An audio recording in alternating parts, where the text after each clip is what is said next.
Good morning guys! Nandito na naman yung Ate March nyo. Magluluto tayo ng madruba shrimp recipe. Ayan guys, naglagay na tayo ng ghee. At saka yung tomato chop guys. Ayaw kasi nila yung garlic at saka yung onion guys. Kaya yan ang inano natin guys. Guys, yung sa mga baguhan guys, yung mga ingredients guys, ilagay ko lang sa aking description guys. Ayan yung mga sahog natin guys. Black pepper, coriander, cumin powder, turmeric,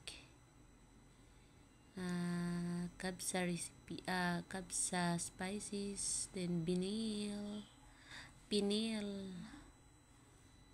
seed.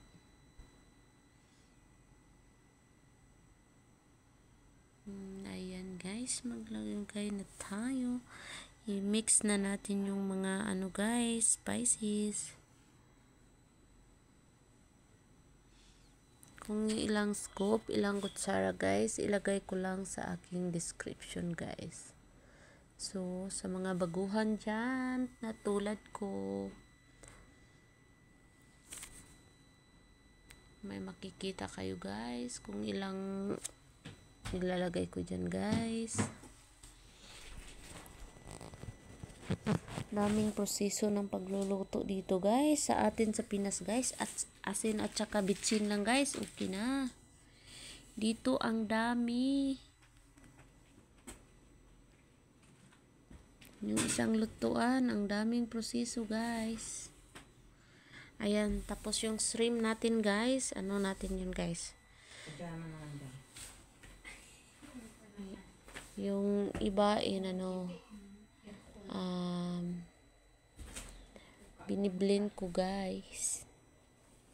Tapos yung iba, hindi naman lahat ko biniblend para pa malasa. Ayan, ilalagay na natin yan doon. Ayan, mag-a-add na tayo ng tomato paste.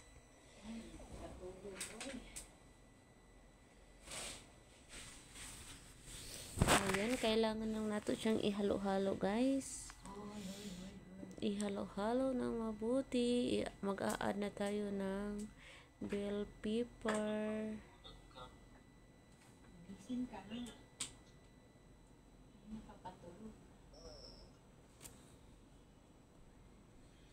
Ayan, ihalo-halo lang natin. Ayan na yung mga spices guys na minimix natin guys. Kasama na yung ganyan lang siya.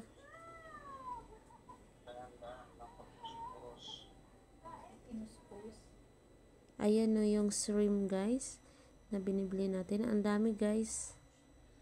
Ayan, kasi yung nyo guys, yan ang isasahog natin sa ating madruba shrimp recipe. Ayan, tapos na. Naglagay na tayo ng asin. Mga kaati. Pagod na yung ate nyo guys. Kaya parang wala na sa mood guys. Sakit ng katawan. Sana may hadiah na 1,000 yung matatanggap guys. Kulang pa. Nag-react yung kasama ko dito guys, 20 lang daw. 1,000 sa ko lang guys ba, yung sa nag-advance lang ako mag-isip guys, kaya naging 1,000 guys. Yung pagod na pagod guys, tapos pa magpahilot pa yung amo mo guys. Ay naku, mahirap talaga yung maging mahirap guys. Kaya balang araw guys, maging amo din ako guys. Ayaw ko nang guys. Ayaw kong maging taga trabaho ng bahay palagi na lang guys. Ayan, tapos na. Ganon lang guys. Sige ra tagastos